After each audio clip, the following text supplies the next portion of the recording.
ঘরের চৌকাঠ পেরিয়ে ঘরে ঢুকতেই দেখি আমার একমাত্র আদরের ছোট বোনটি মাটিতে রক্তাক্ত অবস্থায় পড়ে আছে।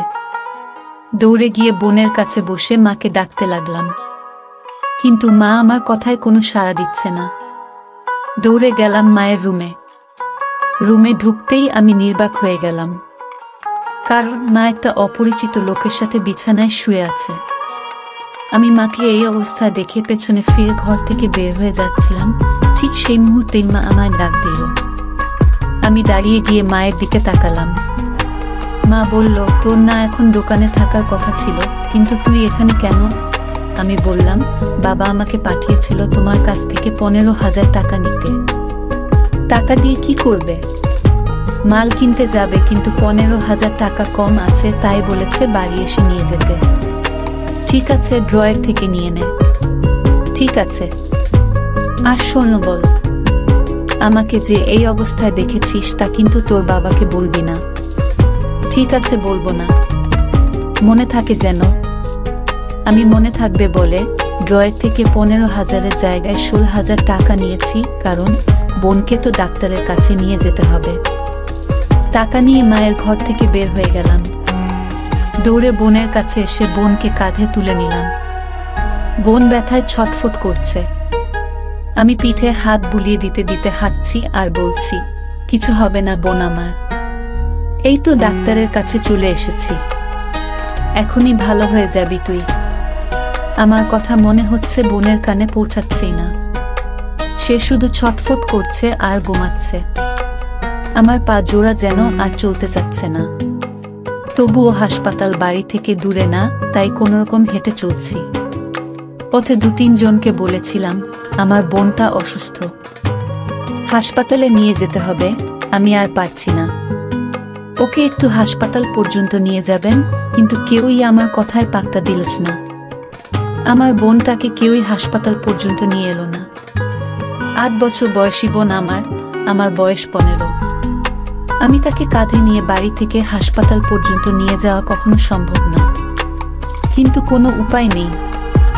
আজকে যদি মা বেঁচে থাকতো, তাহলে আমাকে আর এই দিন দেখতে হতো না, আর আমার বোনেরও এই অবস্থা হতো না। আমি খুব জোর দিয়ে বলতে পারবো, আমার এই সৎ মা আমার বোনকে মেরে এই অবস্থা করেছে। কোনো রকমে হাসপাতালে নিয়ে এলাম। একজন ডাক্তারকে দেখে ওনার কাছে নিয়ে গেলাম। আমি যেহেতু ছোট বাচ্চা, তাই ডাক্তার নিজেই আমার কাঁধ থেকে বোনকে কোলে করে নিয়ে গেলেন। আমাকে বললেন এখানেই বসতে। আমি বসে রইলাম। একটু পর একটা মহিলা নার্স এসে আমার পাশে বসলেন। আমি উঠে গেলাম, তখন তিনি বললেন, কোথায় যাও? বসো, এখানে কথা আছে। আমি বসে বললাম, জি বলেন, কি বলবেন? তোমার নাম কি? সিফাত। বয়স কত তোমার? 14 পার হয়ে 15 চলে। যাকে নিয়ে এসেছ সে কি হয় তোমার? বোন হয়। কিসে পড়ে? লেখাপড়া করে না।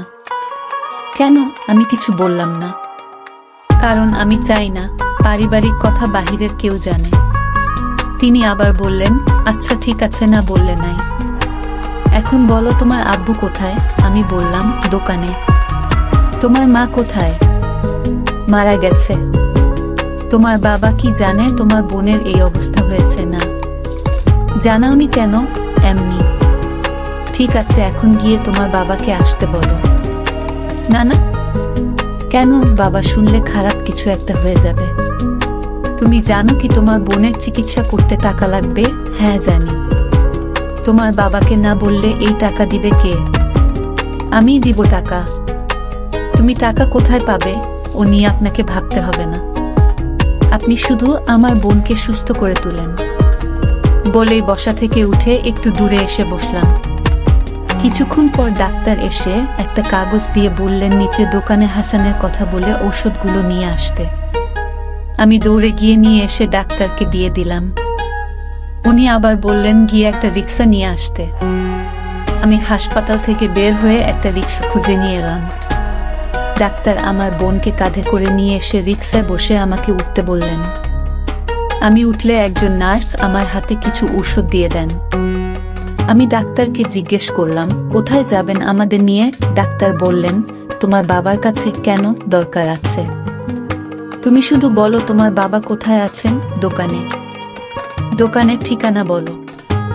এই জায়গায়। তিনি রিক্সাওয়ালাকে উদ্দেশ্য করে বললেন, এই চাচা ওর দেয়া ঠিকানায় চলো।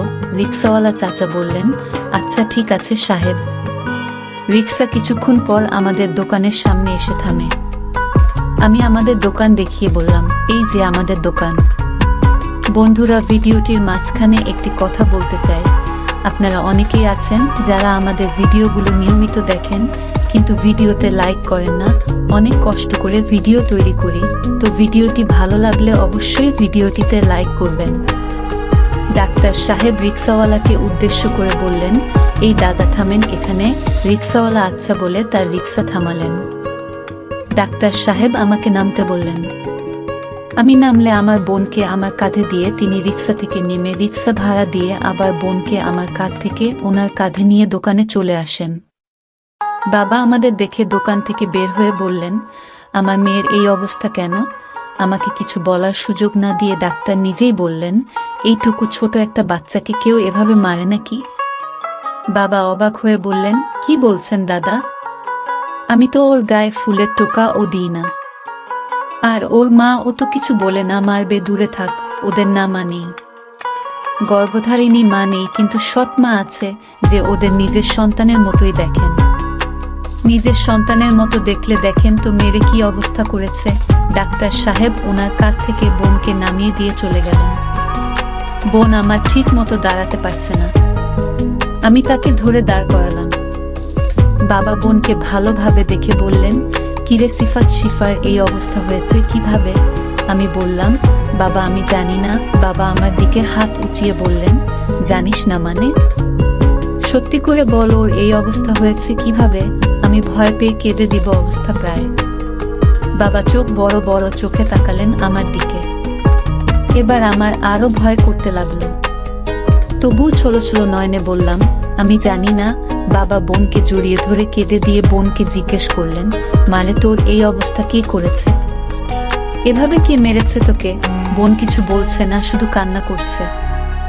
বাবা বোনের মাথায় হাত বুলিয়ে দিয়ে বললেন, ভয় পাস না মা, আমি তোর সাথে আছি। তুই বল, তোকে এভাবে কে মেরেছে? তোর ভাই মেরেছে। বোন কান্নার কণ্ঠে বলল, না বাবা। আবার ও জিজ্ঞেস করলেন, তাহলে কে মেরেছে? মা বলেই ফুপিয়ে কান্না করতে লাগলো। বাবা আমাকে বলল, সিফাত দোকান বন্ধ করে বাড়ি আয় এখনই। আমি বললাম, ঠিক আছে বাবা। বাবা বোনকে কাঁধে তুলে নিয়ে বাড়ির দিকে হাঁটতে লাগলেন। আমি তাড়াতাড়ি দোকান বন্ধ করে বাড়ির দিকে দৌড় দিলাম। তো বন্ধুরা, আজকের মতো এই পর্যন্তই। গল্পটির পরবর্তী পর্বটি দেখতে হলে চ্যানেলটি সাবস্ক্রাইব করে সাথেই থাকুন। দেখা হচ্ছে নতুন ভিডিওতে। ধন্যবাদ।